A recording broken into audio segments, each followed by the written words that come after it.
So now I wanted to move on to the weekly votes. Now, at the end of the weekly votes, what I'm going to do is I'm actually going to show you the current leaderboard of the Writers Award, which is basically like the better version of the Brownlow. Now, we're going to be showing that, and we'll be showing that on the left-hand side of the screen, so you guys can take a look at it. And basically, this is like what me and Jack have agreed have been like the rankings 3, 2, 1 votes throughout the season so far. If you guys follow us over on Instagram, we actually be doing the votes every single week for every single game. So it's 3, 2, 1 like the Brownlow, but yeah, basically it's not always going to be the most disposal getters. It may be the best, most influential player, as we've seen it a couple of times, but also the midfielders can always get the votes as well. But let's get into the first game of round 10 with the votes, which was Port Adelaide versus Melbourne. Massive game, this one. Port Adelaide held on by 4 points, and I think anyone could agree that Zach Butters was unbelievable. Now, we were streaming this one on the channel, and Zach Butters had an absolute blinder. One of the best games I've seen from an individual player in some time. Probably since Gary Ablett with the Gold Coast. He had an absolute massive game, had 40 plus touches, kicked a couple of goals, and arguably brought Port Adelaide over the line. So in this game, the 3 votes, obviously Zach Butters. I don't think anyone can argue that. The 2 votes I gave to Connor Rozee, and the 1 vote I gave to Willem Drew for his work on Clayton Oliver. He did break away a little bit in the third term, but he was very good throughout the game, Willem Drew. After that, we get to North Melbourne versus Sydney. Now, I'm a Swan supporter, so I'm going to sound a little bit biased here, but the North Melbourne, that is 100% their fault. You can't blame the AFL for it. They've came out and said that they warned North Melbourne about the interchange infringement. Now, if anyone doesn't remember or doesn't know, I don't know how you couldn't. It was all over the AFL. But basically, North Melbourne used 76 rotations from 75 that you were allowed to have. They went over the top and they got a free kick paid against them and a 50-metre penalty against them in the last quarter with about a minute to go. Now, look, if this happened against Sydney, I would have been pissed off, but also I would understand that that's 100% their fuck up. It is, I'm sorry, but it's 100% their fault and they have to own it. And to North Melbourne's credit, they have 100% owned it and said it was our fault and we apologise. But there's a lot of people out there who are saying, oh, if it was the grand final, we really want it decided by that. No, we wouldn't. But on the other hand, it's like, it's your mistake. It's not like a umpire's decision has gone wrong. Everyone knows in the AFL you get 75 rotations. If you go over that, you've broken the rules. And it's not like those players, it wasn't like it was a quick, oh, he got on the field and then came back off. He stayed on the field and was in the next contest. So, and for some people who were saying that, oh, it should have been paid downfield or as soon as it happened, I don't think anyone exactly knew exactly when it happened. It took a few seconds, and that's obviously when the ball went down to Sydney's forward line, and that's when it was paid. So, Sydney 100% got away with that game. North Melbourne should have won that game. But, yeah, I mean, I think it's a bit facetious to say, oh, it's too harsh a rule, because that is a rule that you shouldn't be overstepping. It's an equal rule that everyone gets 75. If you go over even by 1, it should be 100% a free kick and 50. That's my opinion. If you guys disagree, I understand, but that's just my opinion on the rule. Anyway, in this game, 3 votes I gave to Luke Parker. He was absolutely brilliant for Sydney and was probably their best player by far. 2 votes I gave to Jai Simpkin. He was North Melbourne's best player. He very, very well in this one. It was very contested, and he's definitely stood up with the loss of Luke Davies-Uniacke early in the week. So that's a great game from him. And the 1 vote I actually gave to Bailey Scott. He actually played really well off halfback on the wing, so I gave him the 1 vote. And I think he's actually going to be definitely one for North Melbourne in the future. He probably hasn't really stood up to the standards that they were hoping for. I know he finished pretty high in their BNF last year, but I think now he's taking his game to another level. So I was really impressed by his performance on the weekend. Next up, we get to Bulldogs versus the Crows. Now, on Instagram, I didn't actually post these numbers until today, but I did have these numbers in my phone. It's just I didn't post them. I forgot to. But this game was pretty much a slugfest. Bulldogs should have won this one by way more. They kicked 19 behinds. The Crows kicked 10 of them for 5 goals as well. The Crows, I think this is a big thing as well. They've had a very good start to the year. I'll give them that. But if they don't have they're heavily relying on Taylor Walker still, and I think that's a big problem. I don't think they can just drop him and play the young guys because I don't think that they're capable enough yet. And we saw Darcy Fogarty had to rule the forward line by himself against the Bulldogs, and he simply couldn't do it. So I think the Crows have a little bit of problems up forward. They're not all the glory days just yet. They're not. I don't know if they'll push finals this year, but even if they do, they can't win a premiership. They could, but I don't. Actually, I don't think they can. But they're going to struggle in the next few years if they don't develop a Thilthorpe or a Gallant. So the Crows struggled in this one, and Bulldogs played very well. One player in particular who I want to point out who got the 3 votes in this one is Bailey Smith. He was brilliant in this game. He's taken over the midfield role since Adam Treloar's been injured, and I honestly think now he should hold that spot in the midfield. Bailey Smith is playing really well in there, and he gives him just something a little bit different. He's a little bit more of a faster player on the outside. He's good on both ways. I mean, Bontempelli and Liberatore are a lot more clearance players. He's a little bit more on the outside, which I think is a little bit more of a different player than Treloar. So I hope that he does keep that spot for Bulldogs fans. 2 votes I gave to Bailey Dale. He was brilliant off half-back. Arguably, even though he made, I think, All-Australian last year, he's in pretty good form this year as well, almost career best. So he's definitely playing well back there, and I think it was a great little play from Luke Beveridge, I think last year, or the year before that, when they moved him to half-back, because he's a very good ball user, and I mean, he had about 35, 36 touches in this game, so he was brilliant. And the 1 vote I gave to Caleb Daniel. Now, Caleb Daniel in the last about a month or so, he's actually moved forward. He's actually moved right into the midfield, which is kind of surprising for a guy who's like 167 centimetres tall. So he's quite small. But, he's more than happy to get in there and get the football, and he's a good ball user, which I think a lot of midfielders these days just aren't thought of being good, don't need to be the best ball users in the game because they just clear it forward, but I think that midfielders who can use the ball are actually very underrated. Next up, we get to Fremantle versus Geelong. This was actually a bit of a surprise. I did not see Fremantle winning this game. I know they beat the Swans the week before, but Fremantle, I think, got Sydney at a good day, and they did play very well, I'll give them that, but I thought Geelong was going to be a little bit too far for them, but they played some brilliant footy, Fremantle. I think both their midfield's starting to lift as well. Brayshaw's starting to come into his season very well. In saying that, he actually got the 3 votes. Andrew Brayshaw played brilliantly in this game. Definitely coming into his own this season. He did start off the season a little bit sluggish, but he's definitely came on in the past month or so. After that, we get to Caleb Sarong with the 2 votes. He was brilliant again. He's definitely in the top 10 for the leaderboard for the votes so far this year in the Ryder Award, so we'll see how he goes there. And the 1 vote I gave to Lachie Schultz. I think that he's moved in, he's played a little bit more midfield time this year, and he's very good. He's done very well. He's definitely a footballer. He's not so much the athletic guy, but he's a footballer. He's a tough guy. He's a good player up forward. He kicks goals, but now he's moved a little bit more into the middle of the ground, and he tends to get quite a lot of the ball, and he's always quite bullish in there. So I think that's really good for Fremantle, and hopefully he does get a little bit more time in there because he's played some pretty good footy this year. Next up, we get to Dreamtime at the G, Essendon versus Richmond. This was a massive game. Richmond probably had this game until the last 20 seconds when Durham took that mark inside the goal square. Richmond, they were good in this game, but obviously, again, they can't lock out a close game. I think it's been 3 years now since a game under 10 points has been won by Richmond. They just can't close them out, unfortunately for them.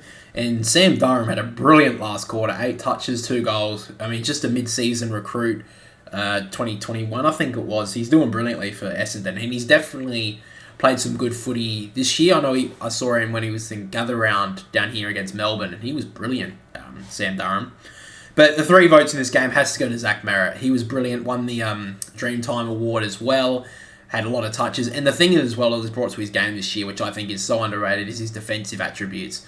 A lot of the time he's been criticised for not playing on the defensive side, like not tackling, not putting in defensive pressure. But this year, he's done it brilliantly. And it really showed late in the game when Dustin Martin was running inside, almost to kick it inside the forward 50, and he got dragged down from Zach Merritt. And it affected the kick and caused a turnover, which got down the other end and got them a goal. So Zach Merritt got the 3 votes in this one. 2 votes I gave to Jordan Ridley. He played really well in defence this game. He was a big loss last week, and against Port Adelaide midway through, it did cost him. He's a very good defender, very underrated. and he played brilliantly in this one. And the one vote I gave to Shea Bolton. I think he has came into his form in the past few weeks. At the start of the season, I think he was a bit poor, but I think now he's starting to move into his role as that high half forward to almost midfielder at times. So I think whoever does take over the job at Richmond has to play him more midfield. I know he's probably more effective as a forward, but he does score a lot of goals for Richmond, but I think they just have to put him in the midfield. He's such a creative player with the football that I think they need him to get more touches. Next up, we get to the Q Clash, and this one was a bit of a close one, but again, Brisbane just tore it apart. And then in the last quarter, they kicked the last 6 goals of the game to beat the Gold Coast Suns by 43 points in the end. Lachie Neale won the Q Clash medal, and he was very good in this one. He's been a bit up and down this year, Lachie Neale, but he's played very well towards the end of this game, and he was definitely best on ground in this one. 2 votes I gave to Joe Danaher. He kicked 4 goals, and he's just going from strength to strength, honestly, Joe Danaher. It's probably the form that Essendon fans don't want to see, but he hasn't really hit these forms since the late times in those mid times in Essendon colours. And I don't know if he's worth the money he's getting, but he's definitely pushing a point that he is worth something, and Brisbane would be happy to see it. I think if Brisbane are going to win a premiership this year, he has to be in the best form, and he's definitely proving that at the moment. And the 1 vote I gave to Hugh McCluggage, played very well on the wing, got a few touches. He's not worth the 91 rating on AFL 23, but he's very, very good in this game. After that, we get to Hawthorn versus West Coast. This was a shocker. West Coast, and Hawthorn are not a 116-point better team than West Coast. This is embarrassing from West Coast. They can have all the injuries in the world. They should not be losing to the team who was bottom before this game started by over 15 goals. This is embarrassing for West Coast. And the thing is, they kicked the first goal of this game.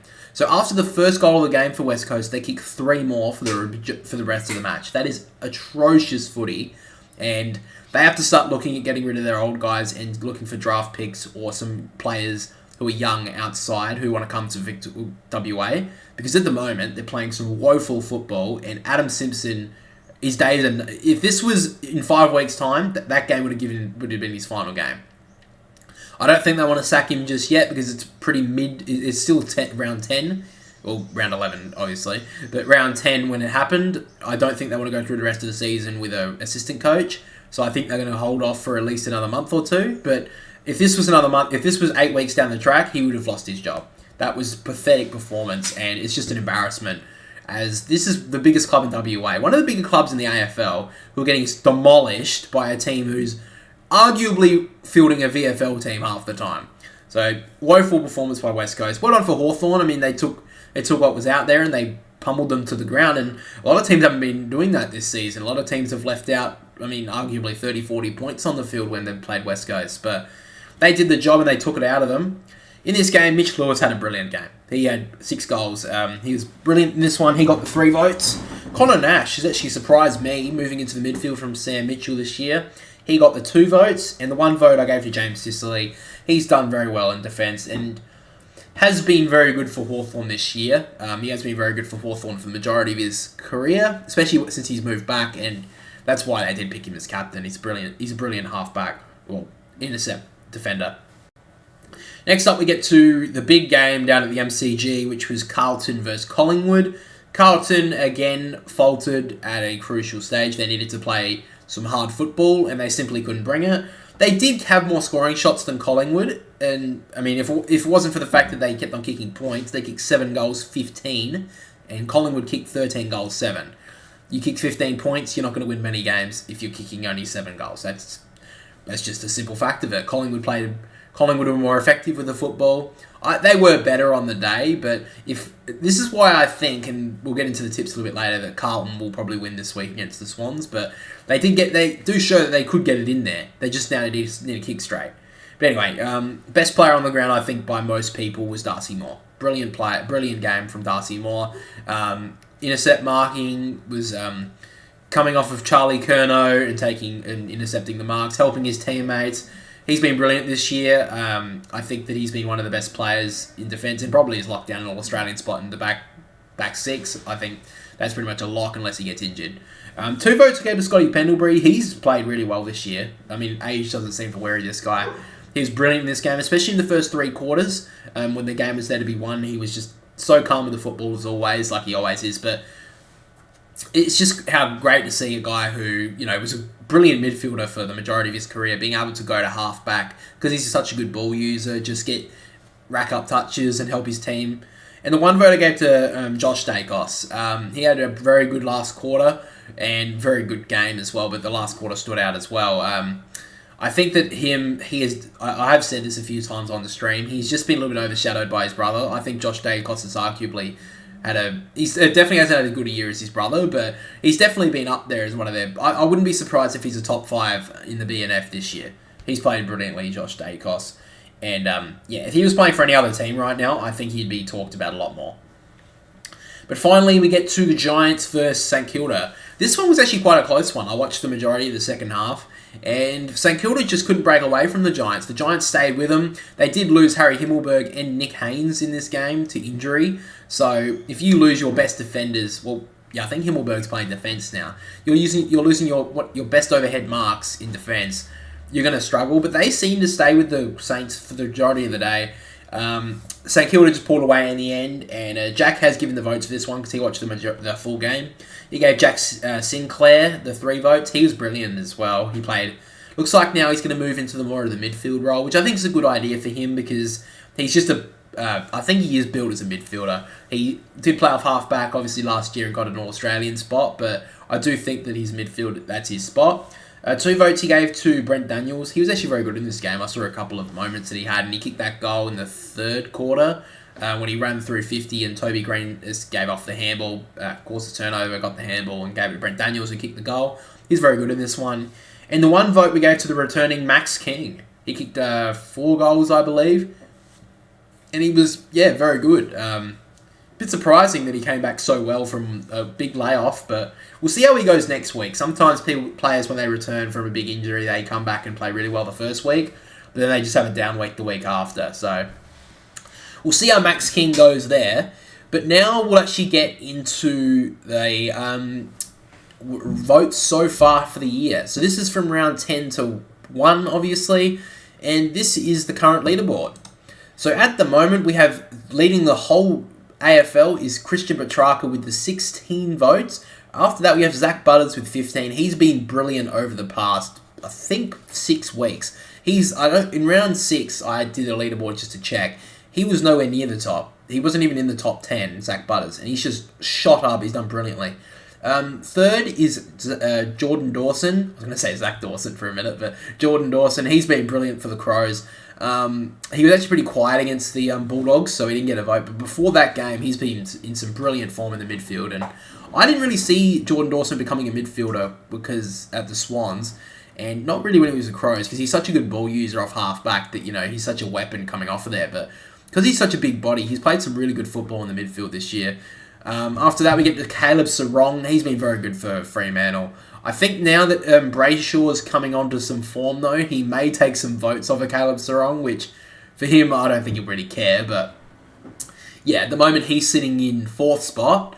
After that, we get to Nick Dacos. He's on 12 points. He was at 10 on round, I think, 6. So he's kind of dropped off in a bit of form lately, Nick Dacos. So, that's what he's going to happen with a young guy. Obviously, he has played a very good season, so people just forget about the fact that he's still 19. So I don't think he'll win the Brownlow or the Ryder Award, which is more important. So he's still sitting on 12 points. He's doing okay. I think he'll probably peter out towards the end of the season. May finish up on the 20 votes. After that, we get to Clayton Oliver with the 12 votes. I picked him at the start of the year to be for the Brownlow, but it looks like he's got a hamstring injury, which they haven't really specified how long he's going to be out for. They've said it's going to be for the short term, but that could be anywhere between a week or 4. So that's probably going to hamper his points. And now Petrarca honestly could take it away if he starts dominating in the midfield. So we'll see how that one goes. Next up, we get to Jeremy Cameron. Now, Jeremy Cameron had a brilliant start to the year. He was on top of the leaderboard at round 6, but now he's only got, I think, 1 vote since. So the last 2 weeks, he's found it hard to score, and I think it's just the fact that because he's a tall forward, he needs to kick some goals, and he hasn't kicked them in the past few weeks. So if he can hit some form again, they will have some more games down in Geelong, so obviously he'll have some games where they should dominate. So you would expect that he'd get some goals there, probably get some votes. He may finish around the 20 mark as well. After that, we get to Tim Taranto. He's been very good in the midfield for Richmond this year.